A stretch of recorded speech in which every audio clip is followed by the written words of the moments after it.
Hi, welcome to Becoming a Cook. I'm Charlie Wetzel. Today I want to teach you how to cook gumbo. Now I grew up in New Orleans and just about every restaurant has gumbo. Just about every family has their own recipe for gumbo. I've developed mine over the course of time. It's a chicken and sausage gumbo. It's my own take on it. It's also got okra in it. Some people love okra gumbo. Some people say it's not gumbo unless it has okra. It's not gumbo if it doesn't have a roux. So if you ever go to a restaurant and they serve you gumbo and it's not made with a roux, it's not really gumbo. So I'll talk more about that and I'll teach you how to make a roux here in a second. Where I want to start though is I want to start with getting my chicken ready and getting my chicken stock going. Now I've done other videos on how to do chicken stock, but I do this a little bit different from the way I do normal chicken stock, so I just want to show you how to do it. The first thing I'm doing is I'm separating my dark meat from my white meat because I'm going to treat the cooking of them differently. So I want to go ahead and remove these leg quarters.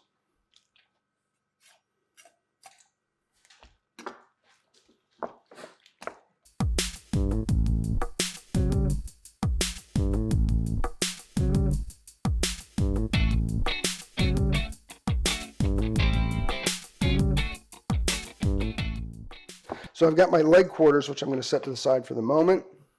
I like to save my wings because I'm going to freeze those for when I want to make hot wings.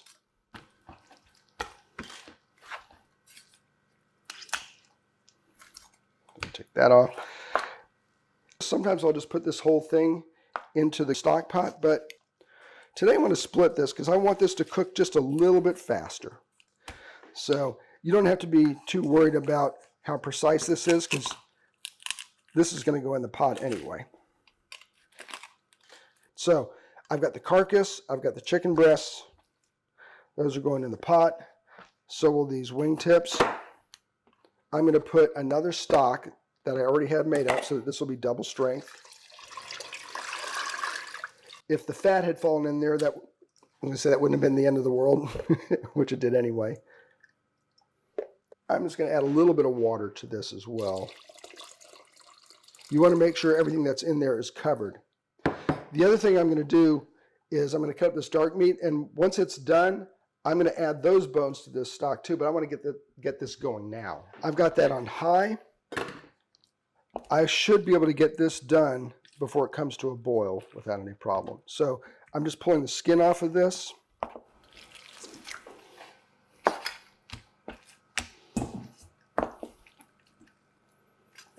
And I'm using the back of the knife to hold this in place. That way I don't have to set my knife down and I can keep working.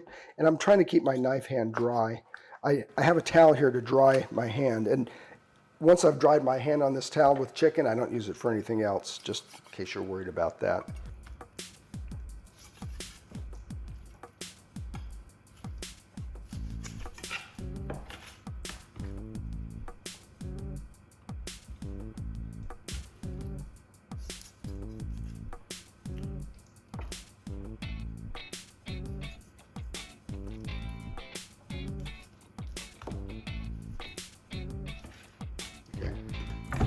Now these are going in the stock. And now I just want to cut this chicken up into bite-sized pieces. Once you have that cut, you want to season it. I use magic salt, which is a spice blend that I've made up for myself for 30 years. Obviously you don't have magic salt. So you can do salt, black pepper, a little bit of cayenne, and some garlic powder. That's not all of what's in magic salt, but some of that is in there. I've also sprinkled this with a tiny bit of basil leaf and a tiny bit of thyme. I just want to mix this up, and I just want to get the seasoning covering that. Okay, so I've got the seasoning well mixed in there. You can see it's not overly seasoned. You just want to get a little bit of flavor on there. So I'm going to go ahead and set this to the side. Okay, while my stock is cooking, I've chopped up my vegetables.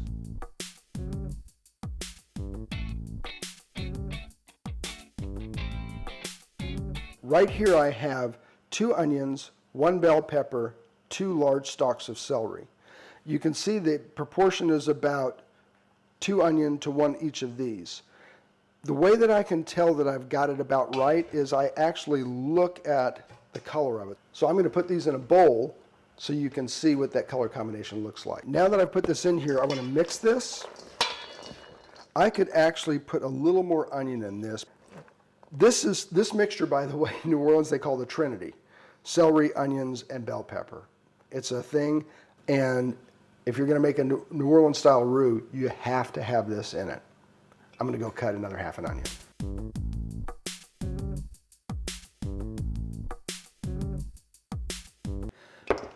That looks better to me. That's a little bit, you can see there's a little bit more white in there.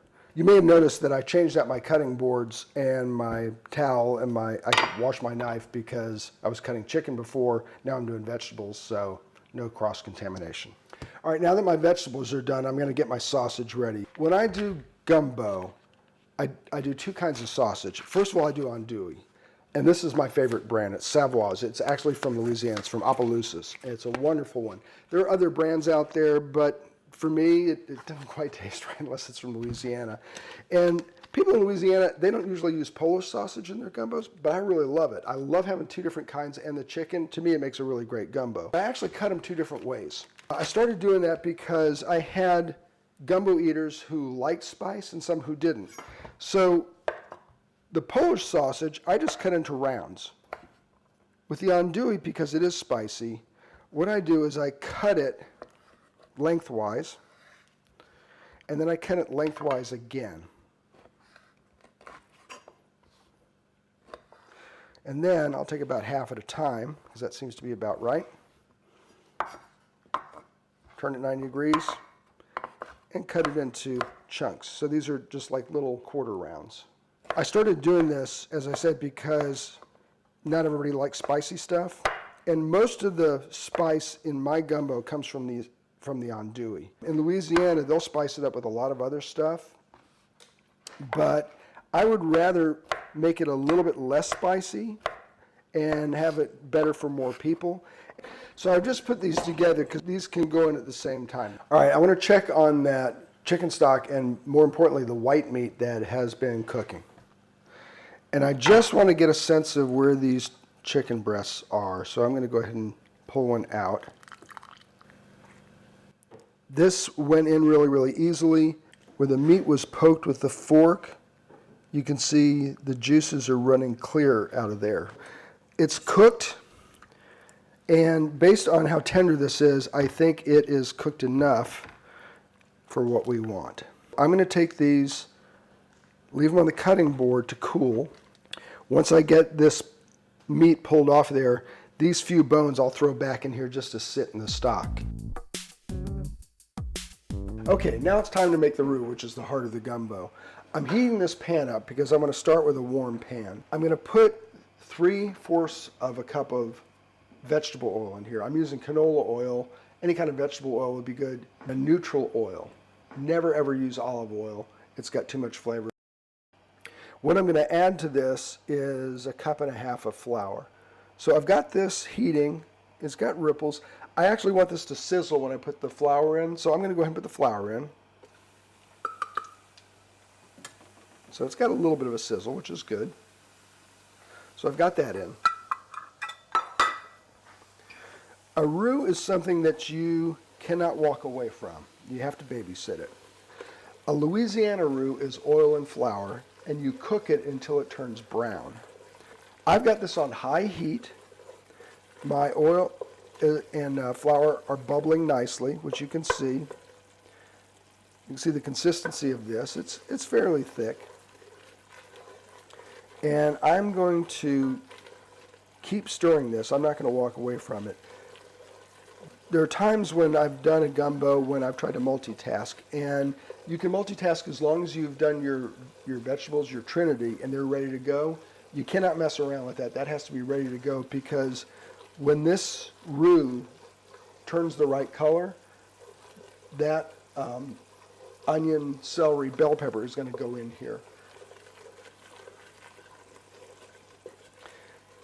So as I stir this, I can see that the outside edges are starting to get brown. So I did a stir in a corner that I had not stirred, and I picked up a little bit of brown. And I think you probably can start to see it getting a little bit of a brownish tint. When this starts turning brown too quickly, I'm actually going to turn the heat down a little bit. So this is one of the reasons you have to watch this. If I'm not stirring it, it will burn. If I'm not monitoring the heat, it's very easy to burn. I think I'm going to give this just a little bit of oil because I'm a little concerned that it's a little bit too thick. So I'm just going to add a little bit more. And I'm actually going to turn it down low for a bit just to let it recover. The color I'm going for is about the same color as peanut butter, maybe slightly darker. Now that this isn't threatening to burn, I'm going to go ahead and turn it back up to medium-low. When I put that oil in there, it cooled it down a little bit too because the oil was room temperature. You want to make sure you have a long-handled wooden spoon for this because you don't, under any circumstances, want to spatter this on you. It is much hotter than boiling water, and because of the flour, it'll actually stick to you. Okay, that looks about the right color. That looks about like peanut butter. At this point, I want to take my veggies, my Trinity. I'm going to turn this back up to high, but I can't delay. I've got to put this in there right away. And then I want to stir it immediately. And the hot roux cooks those vegetables. There is no other smell on earth like this smell. And this is what makes a gumbo unique. I'm going to keep this on high. I've got to keep turning it. Oh, I love that smell. Now that I've got that, I'm going to go ahead and put in the dark meat chicken that I cut up and drop that in. I'm going to give that a stir. That'll start to cook that a little bit. And now I'm going to drop my sausage in here. This kielbasa is cooked. This andouille is smoked, but it's not cooked. You don't want to snack on the andouille before it's been cooked. I'm going to give this a stir as well. You want to be a little bit more gentle with this because if you're too rough, you can actually break apart those rounds of kielbasa. Now that I've got my roux cooked, my vegetables in here, and all of my meats except the white meat, now I can start putting my chicken stock in. If you wanted to do your chicken stock ahead of time, or if you had chicken stock in the refrigerator, you could put that cold from the refrigerator right in here if you wanted to. Because I made the stock today, this is ready to go. And I don't want the skin or the bones or any of that to go in here, so I'm just running it through a strainer. Now, obviously, I'm not measuring, I'm just pouring. And I'm going to judge this by stirring it. So be careful when you first do this because you've got that roux that's thick in this liquid and you don't want to spatter yourself. You can see this thickens up really, really quickly. I'm turning this back up to high. And I want to start judging the thickness of it now. You can see it's got a lot of body because of that roux. I may end up using all of this chicken stock in here before it's over. As soon as this comes to a boil, I'm going to turn it down to a really low simmer. I'm going to cover it, and then I'm going to cut my okra. You can see it's just starting to bubble away from the edges. Okay, I'm going to turn it down. Okay, now I'm going to prepare the okra. I didn't have okra growing up. My parents were New Yorkers, so they didn't cook okra, and it never appeared in my house. If you've cooked okra, you know that, say for instance, you slice it up and you put it in a pan, it releases this liquid that's kind of viscous. I mean, people call it slime. Well, okay, pretty much when you hear the word slime, you're out, right? So I had it the first time, I thought, why would anybody want okra? And then I had it fried, and I thought, well, that's okay. Then I had it pickled for the first time. And that's what made me a fan of okra. Now, this is not pickled, but the best application for okra, besides pickling it, is putting it in gumbo. Not only is it a flavor enhancer, but it's also a texture enhancer because it helps to thicken. The roux thickens the gumbo, but so does the okra. Let me show you just how to cut it. What I typically do is I line up several of these. You could do these one at a time, and there'd be nothing wrong with that. It would just take you more time. But if you line these up so that these caps are in alignment here, and you just gently hold them so they don't go anywhere, you just cut those caps off. If these ends look nice, which these do, then they're fine. They can go in the gumbo. So I like to slice mine 3/8, half an inch. So I just cut those, and I've basically got a finger on each of these and my thumbs on this last one. So I'm still keeping my fingers back behind it, but I'd rather make fewer cuts. These last ones that are a little bit long, I'm just going to hit that. Now, you can't always find okra in the produce section. So if you're trying to make a gumbo and you're thinking, oh man, I'm stuck, I can't do it. Here's the good news. You go to the freezer section and you can find cut okra. Is it as good as fresh? No. But you put it in at the end, it cooks through, it's almost as good as fresh. So I've cut up a little more than half of this. My fingers are starting to get slippery because of this okra. So it's getting a little bit harder for me to cut this uniformly. I'm going to go ahead and dry my hand off a little bit. You can see on this knife some of this viscous liquid. Don't worry, it tastes good in the gumbo. When you're buying okra, you want to buy smaller ones rather than larger ones. When they get really big, and this one's not too bad, they get these ridges and they can get tough. If you can find smaller ones and smoother ones, those are the better okra to buy. So typically when I make a gumbo, if they have okra loose, I'll buy a pound. In this case, they didn't have loose okra. They only had it in packages, in 12-ounce packages. So I bought two 12-ounce packages. So this is actually 24 ounces, but I'd rather have too much than not enough. So there is my 24 ounces of okra. As I said, if you had a pound, that would be just right as well.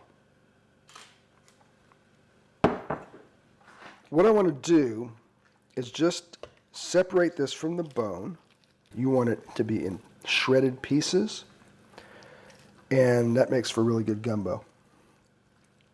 So I've got this in pieces now, and now I just want this to be stringy pieces because they swim around in the gumbo, and they're just a wonderful flavor. The other way you can do this is with a fork. You can pull this into pieces. Okay, that's ready to go. Okay, so this has been simmering. It doesn't need to cook a long time. This dark meat that we put in there in pieces, it'll be done in 5-10 minutes. Before I do anything else, I just want to get a sense of how I'm doing in terms of my salt, because you don't want it to be undersalted, and it needs some salt. So, got a teaspoon. I'm also going to add all this wonderful shredded white meat. You can see this pot's starting to get full, and it's starting to get thick. I'll probably add a little bit more of that chicken stock to it. I want this to come up to a boil again. And then I'm going to add the okra. The other thing you need to do when you're making gumbo is you need to make a batch of rice, white rice. Traditionally, that's how you serve gumbo, in a bowl with rice at the bottom and then the gumbo on top. If you've got people who like spicy, put some hot sauce on the side that they can add. My favorite is Crystal hot sauce. I love the flavor of it. It's not super hot. I feel like Tabasco gives you more heat than flavor. I would rather have more flavor than heat, and Crystal's good for that. Once this comes back to a boil, then I can put the okra in. But I want it to be boiling because with vegetables, anything that grows above ground, you want to put into something that's already boiling. Anything that grows below ground, you put into cold water and bring it to a boil, like potatoes. Okay, so now this has come to a boil. Here's my okra that I chopped up. I'm going to go ahead and put that in. And I want to give that a stir. See, my pot's getting pretty full here. And at this point, I'm going to leave this uncovered because with green vegetables, if you cover the pot, you lose that nice bright green and it turns kind of an olive drab color. This is so thick, I want to give this some more chicken stock. So I'm just going to go ahead and strain the rest of this in there. I'm being careful not to dump the bones into that. I'm going to let this simmer. The okra should be done in, I don't know, 8 to 10 minutes. In that amount of time, I'll give it a taste. We'll check for salt and pepper, and we'll be ready to serve it. So I tasted the okra after about 10 minutes, and it wasn't quite done. So I've let it go another 5. So we're at about 15 minutes for the okra. I want to taste this again for salt and pepper. I could use a little more salt. And I'm really a believer in salt to taste. So I'm not giving you amounts, but it's not going to hurt you to taste your gumbo 4 or 5 times. You might not be as hungry when you get to the table, but it'll still be all right. And I want to give it a little bit of black pepper too. One of the things I like about gumbo is it's a great hearty meal in one pot, which makes it great for parties or for dinner guests or anything like that. This pot is 8 quarts. So I'd guess we've probably got 7 quarts in there. If a bowl is about 2 cups, 16 ounces, that's a lot of servings.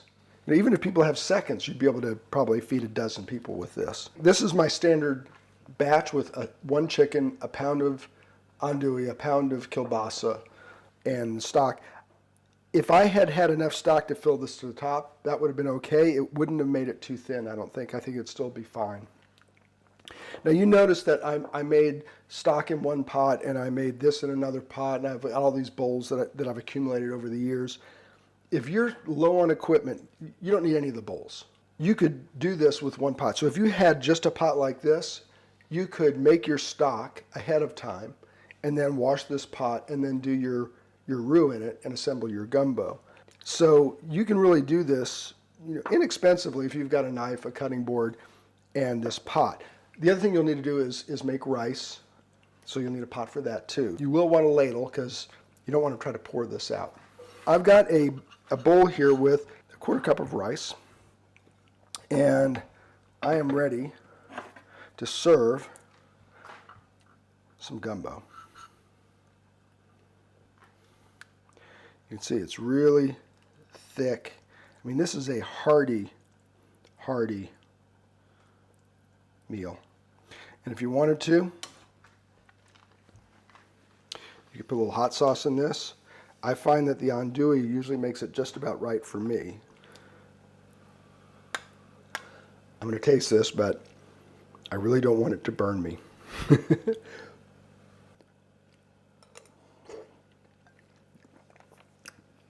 It's still very hot. I got a piece of andouille, which has great spice, and it's smoky. I've got the kielbasa in here. The okra is good. It gives it a little bit more brightness with the extra veggies. I really, really hope you'll try making gumbo. It is one of the great dishes in New Orleans cuisine, but it's one of the great soups of the world. So give it a try.